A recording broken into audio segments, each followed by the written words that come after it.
कभी ऐसा होता है कि राह थोड़ी खोई हुई सी लगे, पर अंदर से एक गहरा आध्यात्मिक खिंचाव सा महसूस हो। हाँ बिल्कुल। जैसे जैसे आत्मा कुछ ऐसा जानती है जो शायद हमारा मन, हमारा जहन भूल चुका है। सही कहा।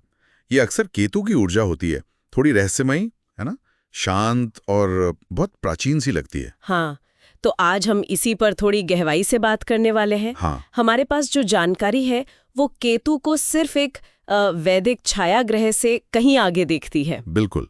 ये स्रोत बताते हैं कि केतु की जो ऊर्जा है, मुक्ति की, वैराग्य की, पिछले जन्मों के कर्मों की, वो कई संस्कृतियों में मौजूद है, अलग अलग नामों से, अलग कहानियों के साथ, पर सार वही है। अच्छा, तो आज हम केतु की इन भूली हुई कथाओं और भारत से परे दुनिया उसे कैसे देखती है, इस पर ही ध्यान देंगे। हाँ, चलिए शुरू करते हैं।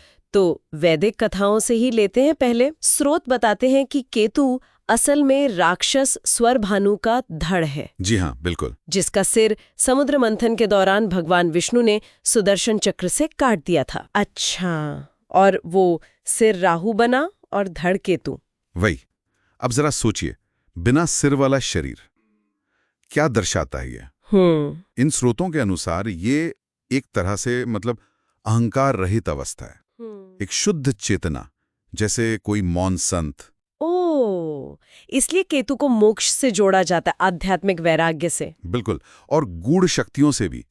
ये सांसारिक मोह माया जो आसक्तियां हैं, उन्हें काटने में मदद करता है, ताकि इंसान अपने उच्चतर स्वरूप की ओर बढ़ सके। दिलचस्प है। और ज्योतिष में इसका प्रभाव? कुंडली में स्रोतों में शायद 12वें और 7वें घर का जिक्र था। हाँ हाँ, उनमें कहा गया है कि कुंडली में जैसे 12वां घर है जो आध्यात्मिकता और अलगाव से जुड़ा है। हाँ? वहां केतु हो तो व्यक्ति योगी या एकांतवासी बन सकता है। अच्छा। और 7वां घर जो रिश्तों का है, वहां केतु मतलब पिछले जन्मों के अधूरे रिश्तों या कर्मों से जुड़ी कुछ परीक्षाएं ला सकता है। ये दिखाता है कि केतु का संबंध अक्सर हमारे अतीत से, हमारे कर्मों के हिसाब किताब से होता है। ठीक है, ये तो हुआ वैदिक नजरिया। पर जैसा आपने शुरू में कहा, क्या यही या इससे मिलते जुलते विचार दूसरी संस्कृतियों में भी हैं? स्रोत क्या कहते हैं? हाँ, और यही बात और भी रोचक हो जाती है। देखिए, चीन की ज्योतिषीय परंपरा में चंद्रमा के नोड्स की बात होती है। चंद्रमा के नोड्स? हाँ, ये वो बिंदु हैं जहां चंद्रमा की कक्षा सूर्य के पथ को काटती है, काफी कुछ राहु केतु जैसे ही। अच्छा। तो जिसे वो साउथ नोड या अवरोही नोड कहते हैं, उसे ड्रैगन की पूंछ भी कहा जाता है। ड्रैगन की पूंछ, इसका क्या मतलब हुआ? स्रोत बताते हैं कि ये पूंछ अतीत को जाने देने, पिछले कर्मों और क्या कहते हैं पूर्वजों से जुड़े ऋणों का प्रतीक है। काफी कुछ केतु जैसा ही है ना? बिल्कुल। अनदेखा कर्म से जुड़ा हुआ। हाँ, यहाँ तक कि ग्रहण की उनकी व्याख्या भी देखिए। वो मानते हैं कि जब खगोलीय ड्रैगन सूर्य या चंद्रमा को निगल जाता है तब ग्रहण होते हैं। हमारी कथाओं जैसा ही। ये तो कमाल है। और ग्रीस के बारे में भी कुछ था शायद, वो अपनी पूंछ खाता हुआ सांप ओरोबोरोस।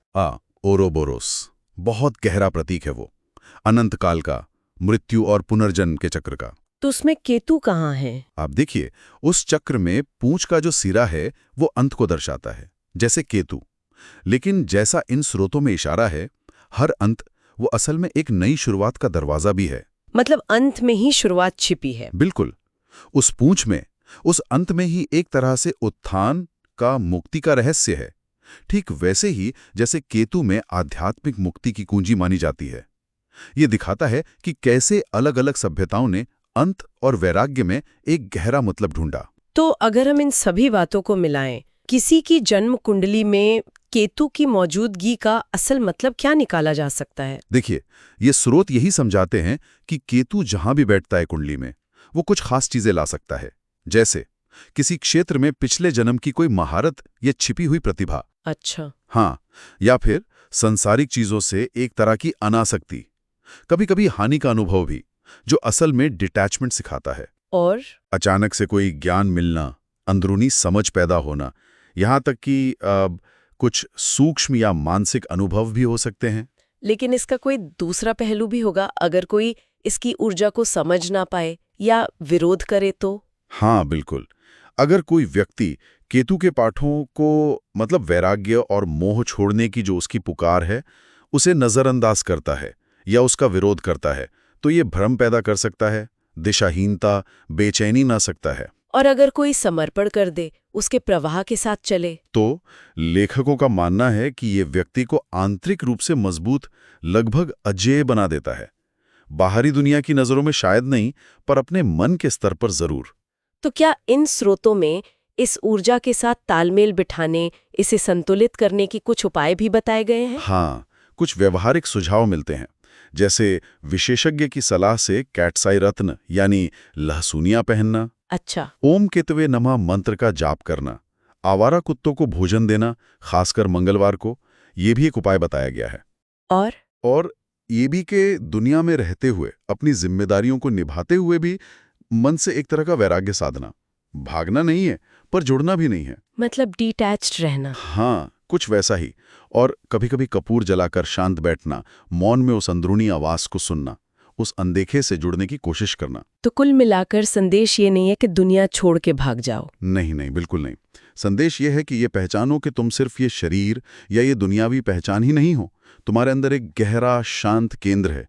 केतु उसी केंद्र से जुड़ने का एक निमंत्रण है। तो अगली बार जब किसी को लगे कि वो कहीं फिट नहीं हो रहा, या उसे कोई समझ नहीं रहा, या अचानक बहुत अकेलापन महसूस हो, हाँ, तो शायद वो केतु के प्रभाव में है, जो उसे बाहर से ध्यान हटाकर भीतर देखने को कह रहा है। बिल्कुल हो सकता है। और अक्सर उसी खामोशी में, उसी ठहराव में ही कुछ बहुत गहरा, कुछ दिव्य सा आकार ले रहा होता है।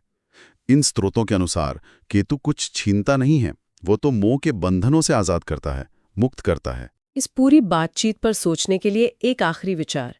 क्या मुक्ति का मतलब हमेशा बाहरी दुनिया से पूरी तरह कट जाना ही होता है, या इसका असली मतलब अंदरूनी स्पष्टता और शांति पाना है, चाहे हमारा बाहरी जीवन कितना भी व्यस्त क्यों न हो?